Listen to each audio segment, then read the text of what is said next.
Hello दोस्तों, तो कैसे हैं आप लोग। उम्मीद करते हैं कि अच्छे ही होंगे। देखो यार, सिंपल सी बात है।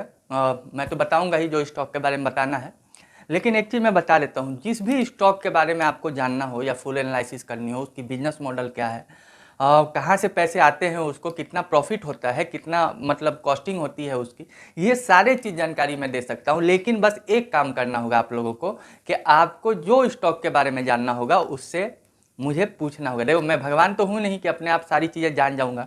चाहे कोई भी हो, किसी भी स्टॉक के बारे में, किसी भी कंपनी की एनालिसिस के बारे में जाननी हो तो आप कमेंट में करके ज़रूर पूछ सकते हैं कि सर, हाँ सर, इसका स्टॉक का एनालिसिस कर लीजिए। तो हो ना हो, मुझे जब भी टाइम मिलेगा मैं उस स्टॉक को प्रेफरेंस दूंगा और आपको सही तरीके से उसका एनालिसिस करके बताऊंगा। फिलहाल मेरे पास एक स्पाइस जेट का जो एनालिसिस है, मैंने जो किया है थ्रू आउट, कि क्या कारण है कि जो स्पाइस जेट इतने क्रैश आउट हो गया। पहले भी मैं देखा था कि स्पाइस जेट 25-30 पे ट्रेड करता था, लेकिन 125, 130, 150 तक गया। फिर उसके बाद ये स्थिति है। क्या ये फिर से वहाँ पहुँच सकता है या नहीं पहुँच सकता, इसके लिए आपको कंपनी का ओवरव्यू से लेकर उसकी फंडामेंटल तक जाननी होगी, जो कि हम लोग एक एक करके इस वीडियो में देखेंगे। लेकिन उससे पहले मैं बता दूँ कि किसी भी चीज़ को, किसी भी कंपनी या किसी भी चीज़ को ऐसे आपको नहीं बाय करना है कि हाँ प्राइस देख लिए और खट से गए और आ गए, खट से गए और आ गए। ये कोई सीढ़ी नहीं है दोस्त। It is a share market. Now it is a complete analysis of company then buy anything else. Okay, तो हम स्पाइस जेट के बारे में जानेंगे। स्पाइस जेट जो कंपनी है वो एक एविएशन सेक्टर में बिलोंग करती है। तो स्पाइस जेट का सबसे पहले हम क्या देखेंगे कि कंपनी का ओवरव्यू क्या है, कंपनी कैसे फाउंडेड हुई, कंपनी क्या करती है। सेकेंड देखेंगे इसकी सेक्टर का प्रेजेंस क्या है, क्या सेक्टर के प्रेशर के कारण ये टूट रहा है, क्या और भी सारी कंपनी इसके प्रेशर झेल रहे हैं, ये चीज़ देखेंगे। इसकी कंपिटेंसी, देखो मेरा मानना है कि यदि आपके किसी भी बिजनेस में कंपिटेंसी है तो आप यकीन मानिए कहीं ना कहीं इफेक्ट करता है, ये मेरा मानना है। इसलिए मैं कंपिटेंसी को एक अहम भूमिका देता हूँ। किसी भी कंपनी को एक रूल रेगुलेटेड और एक सही तरह से और जो स्मूथली बिहेव होता है ना, Phule on the front foot, तो उसमें कहीं अवरोधक होता है। ये समझ लो कि बैटिंग करने में कंपिटेंसी जो है एक यॉर्कर बॉल होती है। उसके बाद हम ये देखेंगे कि एक्चुअली जो आप लोग की जानने की इच्छा है कि स्पाइस जेट टूटा क्यों, इतने बड़े बड़े क्रैश, इतने बड़े बड़े प्राइस टैंक क्यों आए इसमें, 10-10%, 15-15%, 5-5%, मतलब एक तरह से देखो तो गिरते ही जा रहे हैं। तो उसका क्या रीज़न है। उसके बाद हम देखेंगे यदि क्रैश हो भी गया तो चलो कोई दिक्कत नहीं, क्या फंडामेंटल सही है कि हम इन्वेस्ट कर पाए। ठीक है, तो हम चेक करेंगे कि फंडामेंटल्स में क्या दिक्कत है या फंडामेंटल्स कितने स्ट्रांग हैं। उसके बाद हम देखेंगे कि हमें खरीदना चाहिए तो किस चीज़ को देखकर खरीदना चाहिए, यदि बेचना है तो किस चीज़ को देखकर हम बेच सकते हैं, यदि है मेरे पास तो क्या हम होल्ड कर पाएंगे या नहीं कर पाएंगे, वो हम अंतिम डिसीजन में लेंगे। और हाँ, हम ये भी बताएंगे कि मेरा पोजीशन स्पाइस जेट में है कि नहीं है, या आगे होने वाला है या नहीं होने वाला है। तो हम एक एक करके स्पाइस जेट के बारे में समझेंगे। फिलहाल आपको ये जानना जरूरी है कि स्पाइस जेट का ओवरव्यू क्या है, क्योंकि कंपनी यदि किसी भी चीज़ के बारे में जाने, यदि फिजिक्स पढ़ना है यार, तो फिजिक्स का शुरू का चैप्टर हम समझेंगे नहीं तो फिर कैसे काम चलेगा, आगे हम नहीं समझ पाएंगे। तो वैसे ही कंपनी का ओवरव्यू जानना जरूरी है। क्या ये तुक्के में किसी को तो नहीं मिल गया, या इसके पीछे कुछ मेहनत लगा है। देखो, किसी भी चीज़ को यदि डिजर्विंग नहीं होता है और उसे मिल जाता है तो वो ज़्यादा दिन तक लास्टिंग नहीं करती। ठीक है, यदि उसके पीछे मेहनत है, वो डिजर्व करके उसे हासिल किया है तो उसे बचा सकता है। ठीक है, तो हम सबसे पहले ये देखते हैं कि कंपनी का जो स्पाइस जेट है वो एक्चुअली नाम कहाँ से आया। तो 1994 तक इसका नाम एयर टैक्सी नाम से चलती थी। क्या, एयर टैक्सी। ये उस समय भी एयर टैक्सी नाम से जानते ही हैं कि हाँ ये एविएशन सेक्टर में था। तो 1994 में ये एयर टैक्सी थी। नाउ अजय सिंह, ओके, अजय सिंह इन्हें 2004 में एक एंटरप्रेन्योर थे जो कि एक्वायर किए और इसका नाम दिए स्पाइस जेट। फिलहाल का सीनरियो क्या है बॉस, तो ये 46 सिटीज ऑफ इंडिया में चलती है। देखो जल्दी जल्दी इसको कवर अप करते हैं, जानना जरूरी है कि हाँ क्या ये सही है कि नहीं। 46 सिटीज में चलती है, जिसमें कि 54 डेस्टिनेशन इंडिया का है एंड 15 इंटरनेशनल। ठीक है, ये चीज़ हो गई। तो ये फिलहाल ओवरव्यू इतना ही समझें, और सारी चीज़ें क्या जानना है इसमें तो सिंपल सी चीज़ें हैं कि हाँ एविएशन सेक्टर है, पैसेंजर पे उसका रिवेन्यू जनरेट होता है, तो और कार्गो बिजनेस इसका है नहीं, उसके बारे में हम समझेंगे। तो ओवरव्यू यही है कि ये फिलहाल ये 46 सिटीज़ में ऑपरेट होती है स्पाइस जेट, जिसमें कि 65 अप्रॉक्स 70 डेस्टिनेशन है, जिसमें 54 इंडियन डेस्टिनेशन है एंड 15 इंटरनेशनल डेस्टिनेशन। तो इसी से इसका रेवेन्यू जनरेट होता है। सेक्टर की हम बात करते हैं तो आप अक्सर देखे होंगे कि सेक्टर में कभी भी एविएशन के हमेशा से प्रेशर रहा है। रीजन सिंपल सा है, ये ट्रेन तो है नहीं ना बॉस कि चलो 100 सीट्स हैं तो 110 चले जाएंगे, 110 के टिकट मिल गए हमको, 120 के टिकट मिल गए, ठीक है। हम मानते हैं कि वो जो है सोशल के लिए बना हुआ है ट्रेन, इसलिए उसका इकोनॉमिकल होता है टिकट।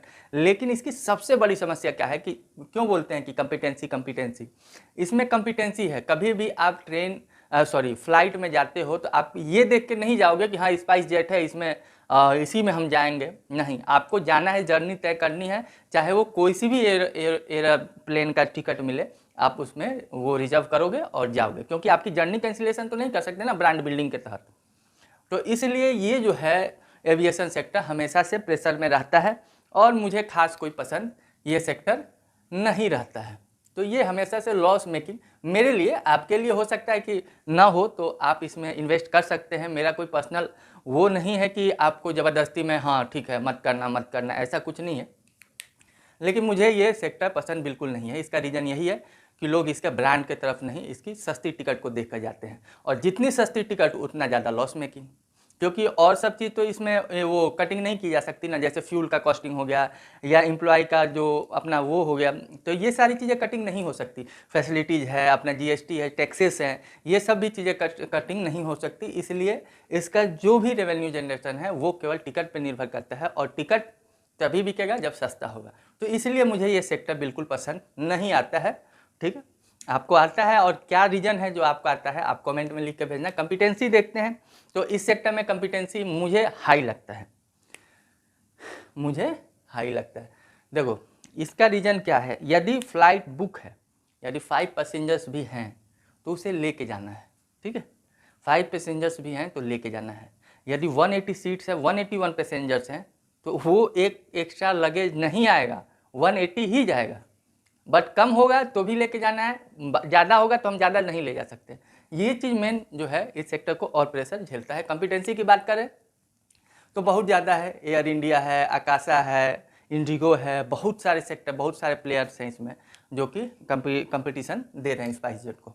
अब आते हैं रीज़न कि इसमें एक्चुअली हुआ क्या जो क्रैश हुआ। तो 1 बाय 1 पॉइंट, मेन पॉइंट ये समझते हैं कि सबसे बड़ा रीज़न क्या है। तो सबसे बड़ा रीज़न फ्यूल, ठीक है, जो कि 91% करीब इंक्रीज हुआ है, ठीक है।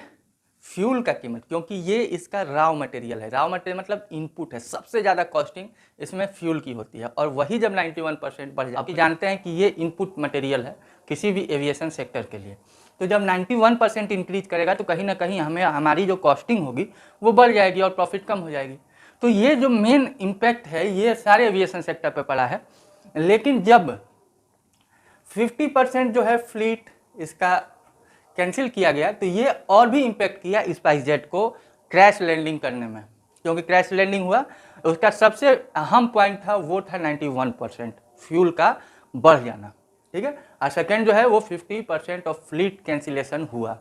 थर्ड पॉइंट हम देखते हैं कि इसमें जो तीसरा पॉइंट है, स्पाइस जेट का जो मार्केट शेयरिंग 17% लगभग 17.5% था, वो घट के कितना हो गया देन 9%। अप्रॉक्स 50% जो है यहाँ पे हमें इसके मार्केट शेयर में कमी दिखी। जब मार्केट शेयर किसी चीज़ का कम हो जाए ना बढ़ते हुए पॉपुलेशन को देखकर, तो ये बहुत ही चिंताजनक की बात होती है। या तो वो सही से उसका मैनेजमेंट काम नहीं कर रहा है, या सही में उस सेक्टर में दिक्कत है, या उस कंपनी में कोई बड़ी प्रॉब्लम हो सकती है। तो ये सारी चीज़ें जो है स्पाइस जेट में जो अहम भूमिका निभाई किसी भी क्रैश लैंडिंग के तहत, तो ये 3 पॉइंट है। बाकी बहुत सारे पॉइंट है। कोविड आ गए इसमें, कोविड के कारण जो है एयर रिकवरी रेट जो था वो ज़्यादा नहीं हो पाया। फिर उसके बाद इस कंपनी का डेट हाई था, तो इस कारण से इस कंपनी में और भी ज़्यादा प्रेशर झेलने को मिला, मार्केट शेयर हो गया। और सबसे बड़ी चीज़ देखिए, कभी भी पैसेंजर पे जो वो रिलायबल करते हैं वो ज़्यादा सक्सेस नहीं हो पाते। यदि यही स्पाइस जेट, चलिए इस पॉइंट को मैं बाद में बताऊंगा, इसके फंडामेंटल्स देखते हैं। इसके फंडामेंटल्स जब आप चेक कीजिएगा तो मुझे लगता है कि CAGR देख लीजिए या ROE देख लीजिए, रिटर्न ऑन इक्विटी देख लीजिए या प्रॉफिट ग्रोथ देख लीजिए, हर साल नहीं, 1 साल का नहीं, 3 साल का भी देखेंगे तो भी आप एक सही खासे मायने 20%, -30%, -90% ऐसे डिक्रीज हुए हैं और ये रुकने का नाम नहीं ले रहा है और ये बढ़ते जा रहे हैं। तो फंडामेंटल बिल्कुल मुझे पसंद नहीं है। आपको कैसा लगता है ये आप मुझे बताइएगा, लेकिन मुझे स्पाइसजेट का फंडामेंटल बिल्कुल पसंद नहीं है। ये मुझे इससे बेहतर मुझे कोई पेनी स्टॉक लगते हैं जो कि मुझे पसंद आते हैं उनके फंडामेंटल्स, लेकिन इनके फंडामेंटल्स मुझे बेहद गंदे दिखते हैं, चार्ट पे हो चाहे किसी भी चीज़ में हो। टेक्निकल तो मैं देखता हूँ, लेकिन इसमें टेक्निकल देखने लायक चीज़ नहीं है, क्योंकि ट्रेडिंग लॉन्ग रनिंग नहीं होती। बाय और सेल का जब मैं रिकमेंडेशन तो नहीं करता, लेकिन मैं अपना व्यू बता सकता हूँ कि इसमें जो है कभी भी ना तो मैं बाय करूँगा, ना सेल करूँगा, ना होल्ड करूँगा, कुछ भी। मुझे बहुत ही ये नागुजारा है कि मैं स्पाइसजेट में किसी तरह का होल्डिंग या स्टेक रखूँ। मुझे स्पाइसजेट नहीं पसंद और ना ही मैं आगे चल के लेने वाला हूँ। यदि आप किसी भी चीज़ को लेते हैं तो वो आपकी रिस्क एनालिसिस होगी, आप अपने तरीके से ले सकते हैं। मुझे स्पाइसजेट बिल्कुल पसंद नहीं है। तो ये स्पाइसजेट की पूरी ओवरव्यू जर्नी थी। कैसा लगा आप कमेंट बॉक्स में लिख के जरूर भेजिएगा।